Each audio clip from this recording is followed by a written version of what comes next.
Hey guys, this is Camfrey 15, joined by my uncle Daryl, and we are here with the first episode review of Moon Knight. Now, if you're wondering why is this review coming a day later, I was busy getting stuff done for my new job I'm getting for the next 10 weeks. So I got to get all that paperwork filled out. But I was also jam-packed and stuff like that. But we're here to talk today. So typically we'll get on here and talk it for Wednesdays. Hopefully I'm a lot more loyal than I have in the past for my Marvel shows, because I'll be reviewing them and then I just drop them for some weird reason, and then I end up reviewing the whole show at the end. But hope this is only a 6 episode thing, which I'm starting to get kind of a little bit of, well, I got to see how this whole Moon Knight series goes from beginning to end, because it started at a really good beginning. Obviously, the number one thing with these Disney Plus shows that people have been complaining about is they have really good starts. The middle parts can vary, and then you get that one good setup episode that can lead into a finale. And then some people say the finale can let them down, or the finale lets them down. For Hawkeye, if I thought the finale didn't let me down, was it a little bit underwhelming compared to the buildup? Yes. And then the whole Kingpin deleted scene stuff that I do believe your play on words. It was a big letdown. Stop it.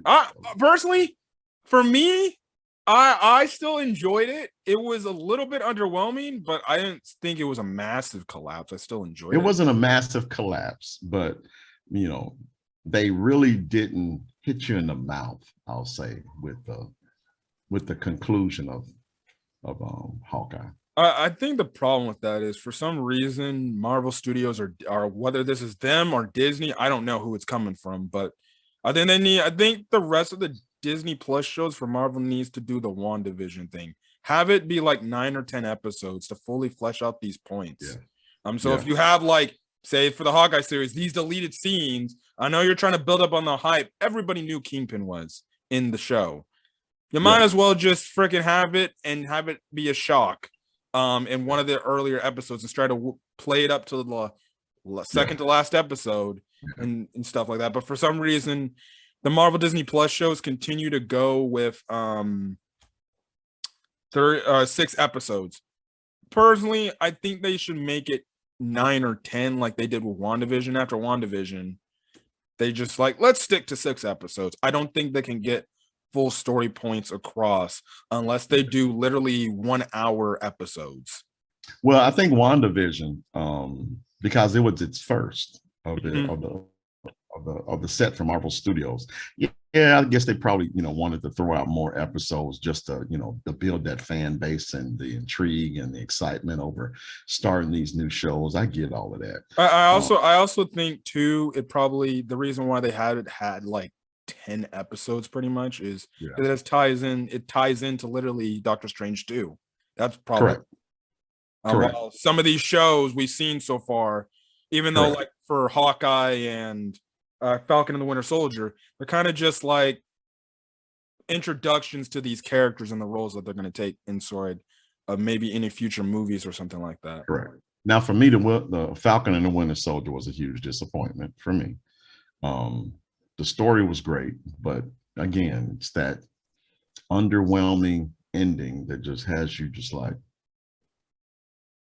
okay, I've spent all of this time for that. Now Loki, on the other hand, now I like how they left you with a cliffhanger with Loki. I thought that was pretty cool. I can't wait for Loki to come back out. Yeah. But yeah, it's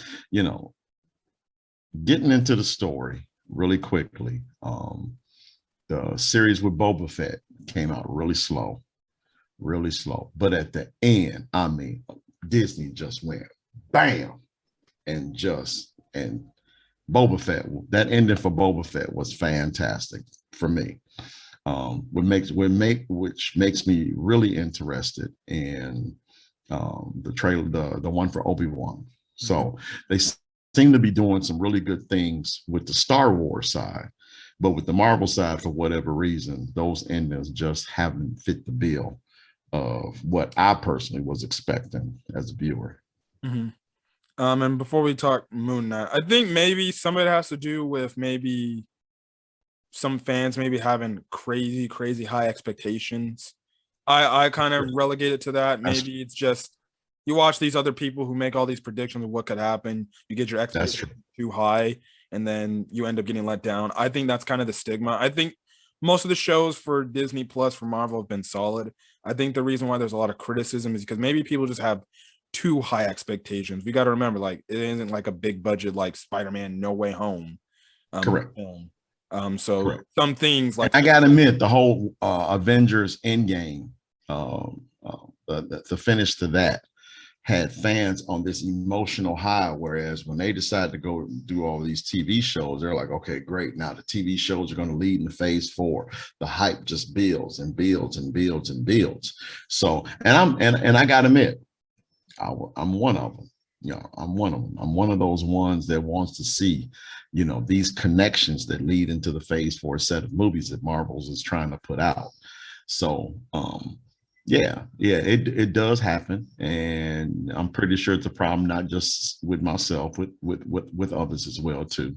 My biggest fear is, you know, Disney's main viewership. My fear is that they're going to water down. I think I've said this on one of your other shows. I think my fear is that they're going to water down certain shows just to keep that original base of viewership that they have with the younger group. So Moon Knight for me, and we'll talk about it later, put that to bed. Yeah. Put that to bed. So I was really pleased with the first episode. Can't wait to start talking about it.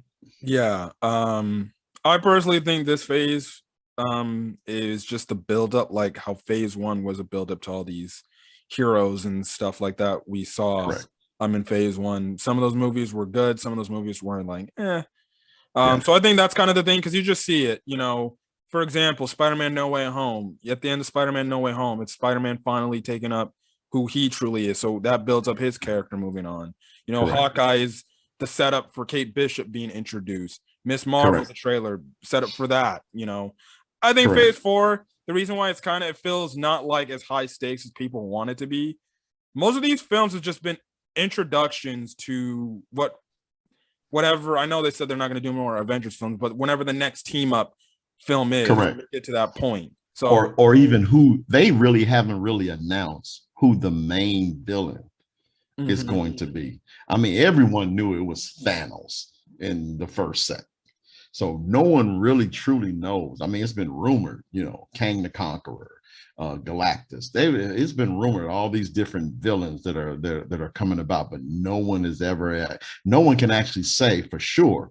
And Marvel hasn't said it, unless you know something I don't. Marvel really hasn't really speculated on who the main guy is going to be, that, you know, all these guys are going to get together and stop, you know. So we just don't know. So, and that adds to the intrigue of all the movies, the TV shows, and things of that nature, just to see who's going to be that main antagonist that Marvel's going to throw out that we can all love to hate. Mm-hmm. Yep, but that's our talk on that whole stuff. But let's get into Moon Knight. Moon Knight is the newest Disney Marvel Plus TV show that's released. Again, it's another Marvel vigilante hero that essentially nobody kind of knows unless you really truly read the comics. Correct. The number one thing people always say is the fact that he's kind of the MCU's version of Batman, even though that's kind of debatable because some people compare it Iron Man to Batman because of the gadgetry and stuff like that and the money. But here we're introduced to our character Steven, who, when I watch other people's reviews, his character is a lot different compared to the comics. Now, the Mark character is similar, but the Steven character is different because this guy is kind of just your average kind of Joe. He's not rich like he is in the comics. He's just a regular dude, just doing a museum job and stuff like that, which is more of a relatable trait, I guess you can say. But he's just a regular dude. The one thing I found interesting is he has like a sleep problem where he gets up and then he could potentially do something that he doesn't even know what he's doing because he's got sleep. I forgot what it's called. Sleep. It's like sleep disorder. He has a sleep disorder, but he has like a schizophrenia. Yeah. I forgot what it's called, but the acronym is DID, dissociative something disorder, where yeah, he pretty much has to protect himself from himself. Yeah. So I thought that was, pretty cool how they really honed in on Steven's, on Steven's his illness or his disability, so to speak. They really started right off the bat with letting you know that, hey, this guy's got a problem. The sand around the bed with the one footprint in it in the beginning of the movie, just, the tape on the door, him locking himself, he has these episodes in which he is basically a danger to himself. And Marvel really, they showcased that from the minute the TV came on. Yeah. Yeah. Now the episode starts off with I'm guessing the main villain guy. And he's essentially Who we think is the main villain. Yeah. Yeah.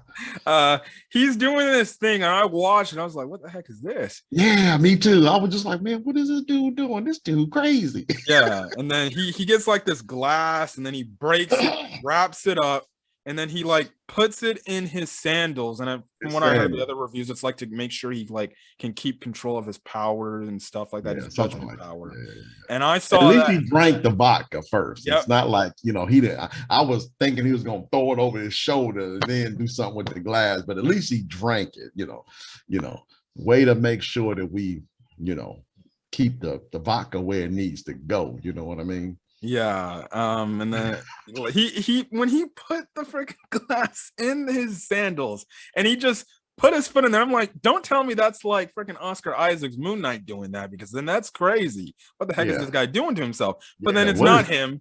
And I'm like, and he's just walking. I'm like, what the heck is going on? Mm-hmm. We cut over again. You have the whole scene where you have Oscar Isaac's character Steven wake up. He's just enjoying his regular day and stuff like that. He gets to work. He works at this museum in London, which I was actually questioning, like, wait, is this like someplace in Washington DC or London? Because he's given a British accent and everything, right? And he ends up running into his boss, and my God, his boss is just probably one of the worst bosses. You look like, man, she hates his guts. Let's just say she can't stand him for whatever reason. Yeah. I as somebody who is going to be doing a job for the next 10 weeks, I hope my supervisors are not like that. No. But he ends up talking to this one girl who he doesn't even know or remember of, which shows that he might have had an episode or a personality change, because that's the thing. With his main character, he can change personalities and be a completely different person. So this one girl comes up, she's like, oh, are we good for dinner at like 7 for steak and everything? Is like, yeah, who are you? And she's like, dude, come on, we set this up. And everything's like, oh yeah, sure, gotcha, I'll make sure I'll meet you up. So okay, he's getting a date set up and everything. The boss comes over and she's like, oh, I didn't know you were hitting on this girl. Oh, that's great. And I'm like, yeah, that's the nicest thing you could have said to the guy after. At least she was impressed with something. Yeah. And then I think you get the scene where they're just somewhere in like the museum, just putting like stocks away for like different, like I guess plushies or different things in their gift shop. She's getting on him already and stuff. I'm like, okay, you need to leave or something. He ends up leaving.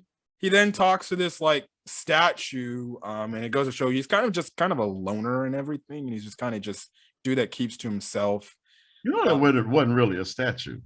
You actually saw the guy's hand moving. Mm-hmm.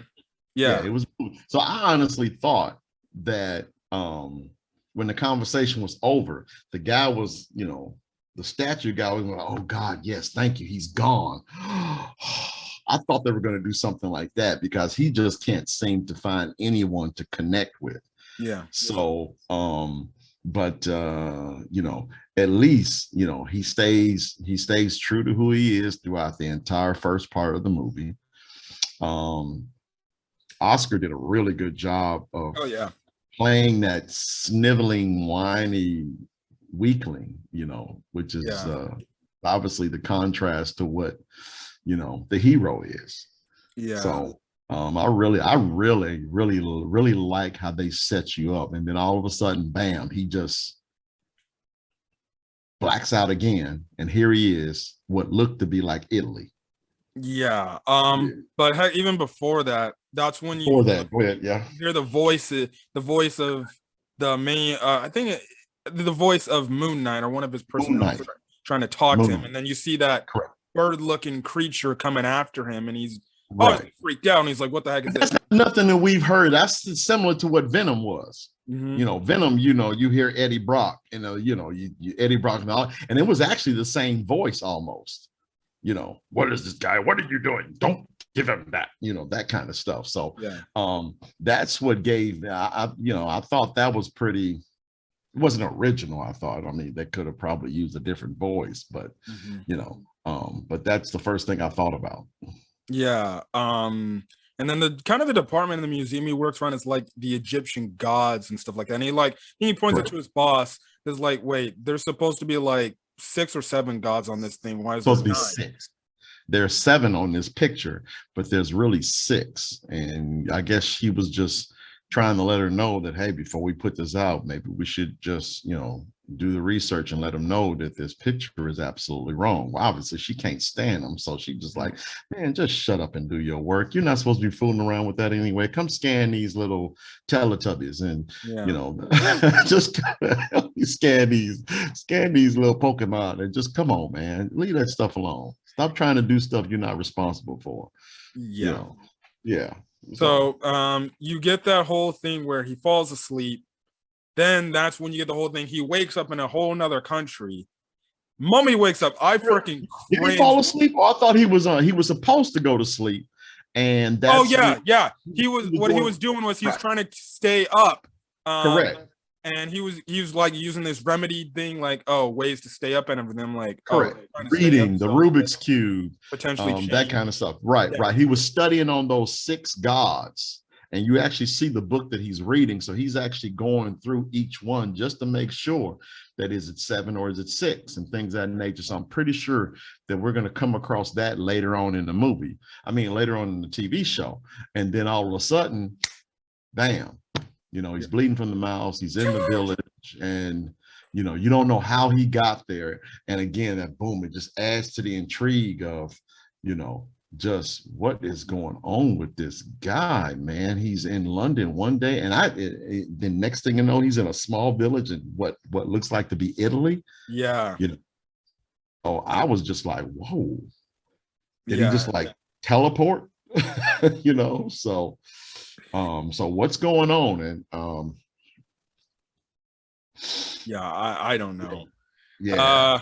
When he woke up, I did cringe a bit because this guy had dislocated his jaw. I thought he straight up broke. Like, yeah. I mean, and he popped it back in place, and then all of a sudden he looks up and he sees this guy in this window, and he waves to him, and the guy waves back, and I'm like, oh, okay, all right.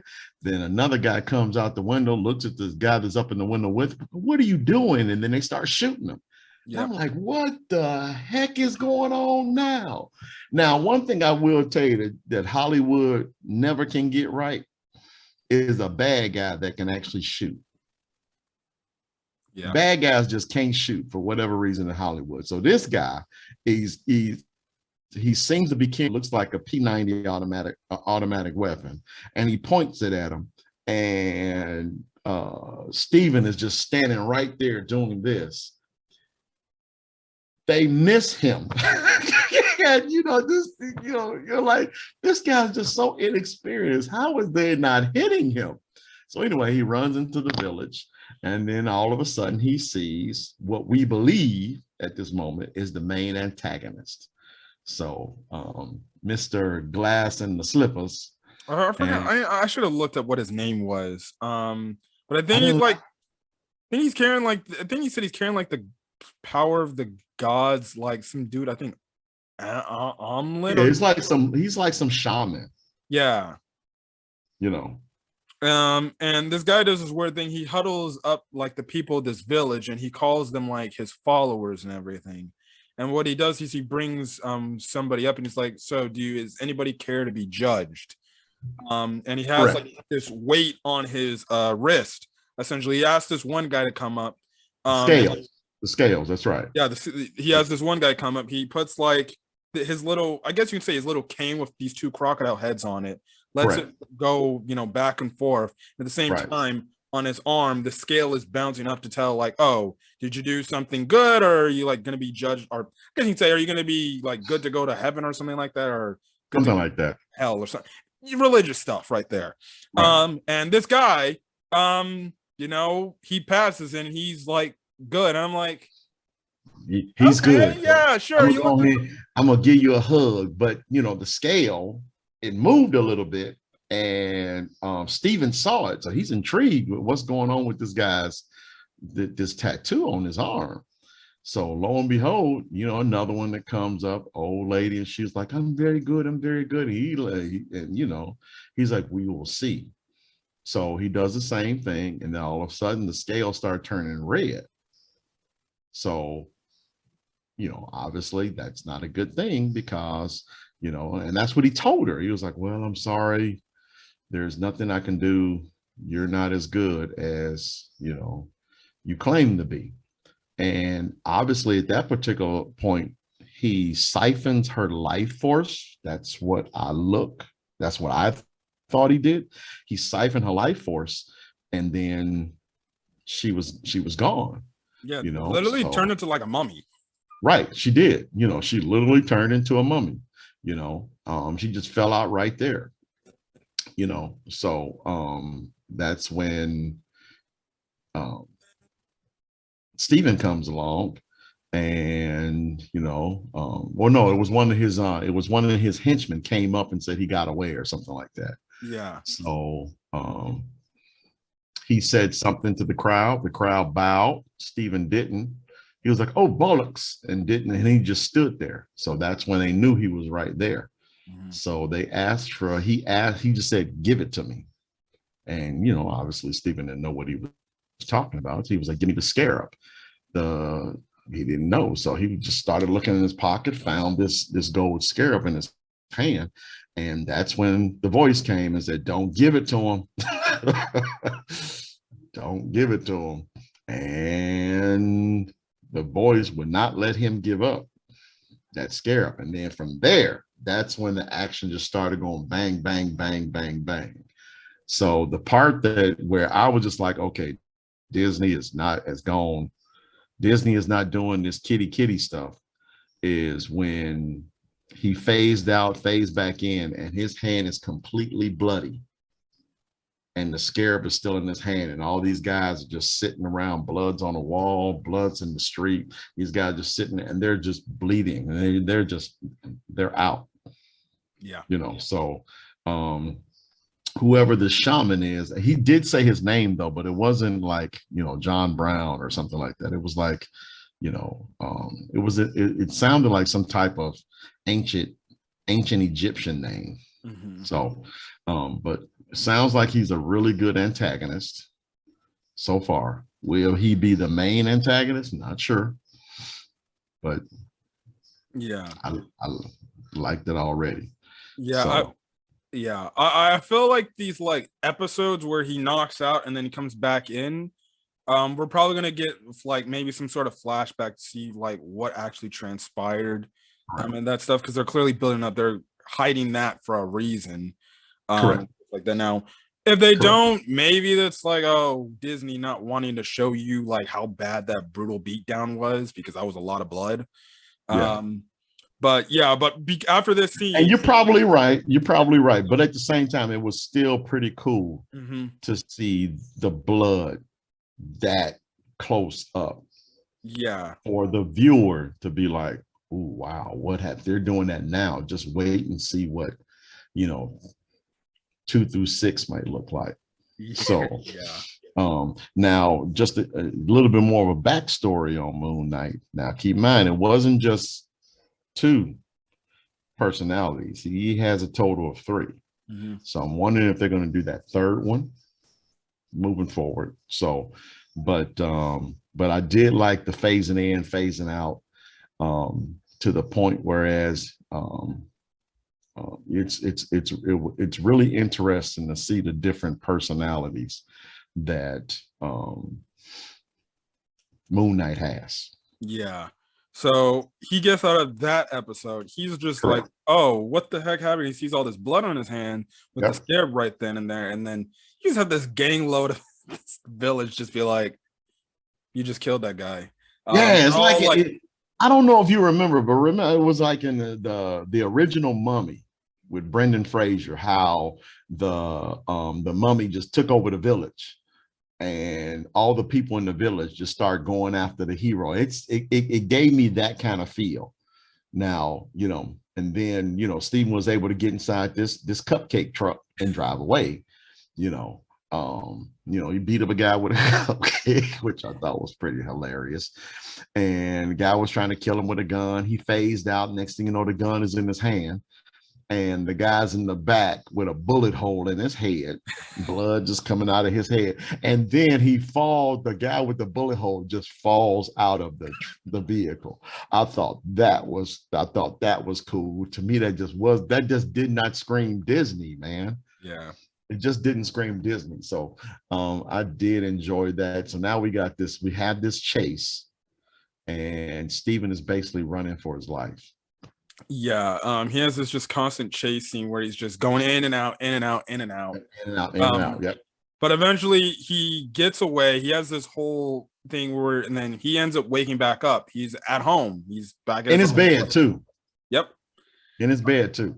And we don't know how, he got away or anything. He gets back up, he's ready for work and everything, but then he looks like he's working at some other place.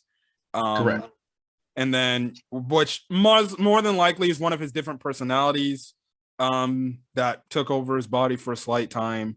And then, correct. He ends up, working back at the, or what we find out before is he calls the girl that he had a date with, or he went to the date location, calls her. The girl's crying like, bro, now you freaking are doing this? And he's like, wait, what are you talking about? He's like, bruh, it's Sunday. It's not Friday. Sunday. And he's obviously in shock, like, wait, what the heck just happened and everything. Correct.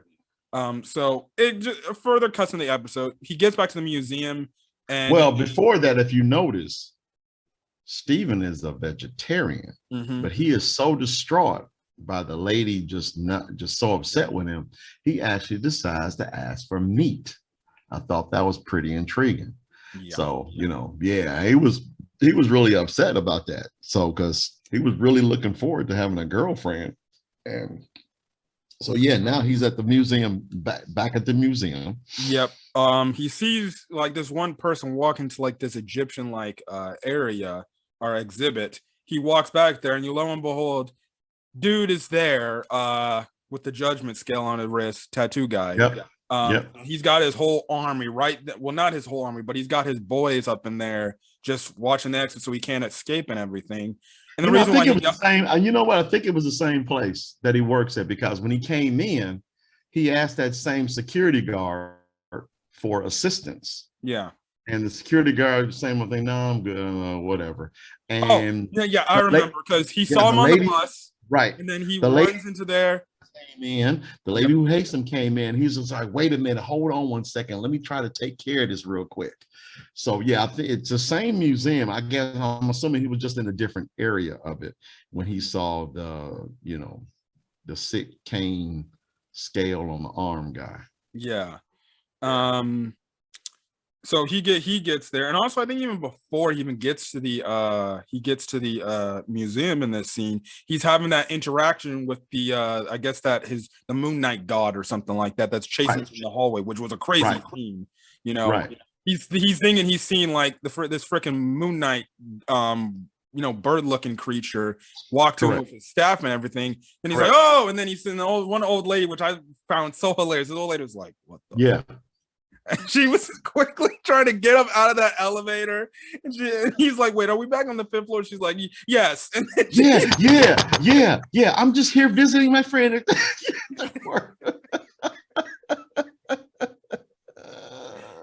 But you know what? That god he was seeing, or that figurehead he was seeing with the sickle, I think that was one of the gods he was actually looking at in that book. I'm gonna go back and watch. I think it was one of those six gods he was looking at in that book. So because actually, Moon Knight got his powers from the Egyptian moon god. Mhm. So we'll see if they bring that character forward, which they probably will. Yeah. But but we're still in the we're in the elevator now. Yeah. That then gets to the bus scene, then the museum. He gets, and the reason why the guy was able to show up at the museum is because back in the village scene, he told him like, "I'm Steven from this one museum in London and everything." And he's like, "Oh," so we cut back. He's like, "Oh, you were telling the truth. You are from London and stuff like that." And he's like, "Listen, give me the scarab, or you're gonna end up getting killed and stuff like that." And he's like, "Why, I'm just trying to get out of here. I'm not trying to do you no harm, no nothing." But because they're in this public place, something comes up, and he's like, "We'll settle this at a later time, and then we'll walk." But he did. He read him. Remember, he did the whole. Oh yeah, that's right. He did the whole thing. He did the whole cane thing with him too. But the scale, and correct me if I'm wrong, that scale did not move. It didn't move at all. Or couldn't accurately judge him. Correct. And I watched this review yesterday. He said maybe the reason why it didn't judge him is because he has these different personalities within himself. Correct. So when it couldn't judge him, the scale didn't move. He's looking at him like, "Oh, you're I think he said you're dark or something like that." Yeah. But it was something that he had not ever encountered before. So, Steven wound up running off. So now I'm just like, well, okay, you can't read the dude. So wonder where we're going to go with that particular piece of information. Yeah. So that was pretty interesting for me. Mm-hmm. Ethan Hawke really did do a really good job with this character though. So yeah. So yeah. So the end of the episode has it to where he's just working this late shift that was given to him by his boss. He's cleaning up and he's finishing up, but all of a sudden he hears this rustling and this noise going on. You get this crazy, like, I guess, scary scene. And he's just looking around, especially in the Egyptian exhibit area. And I think it was one of those old Egyptian like dogs. And it ends up freaking chasing him, and it's like this zombie like Egyptian dog that came back to life.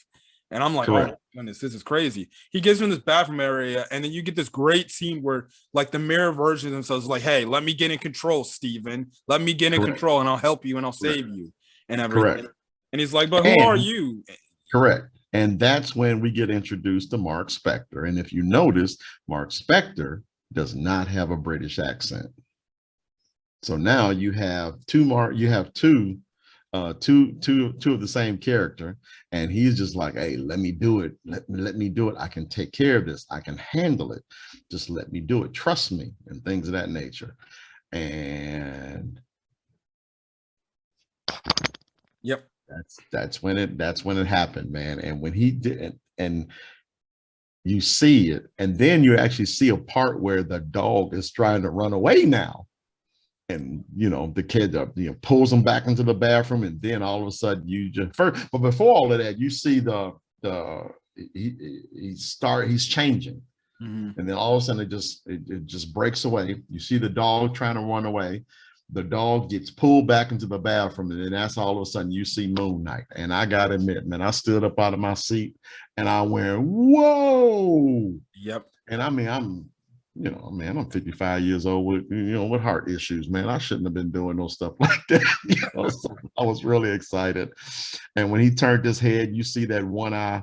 I thought that was really cool, man. Then he walked off and the show ended. That was just, that was pretty good. It's making me really, really, really excited for the second episode. I'm trying to remember which one of the Disney shows really gripped me with the first episode.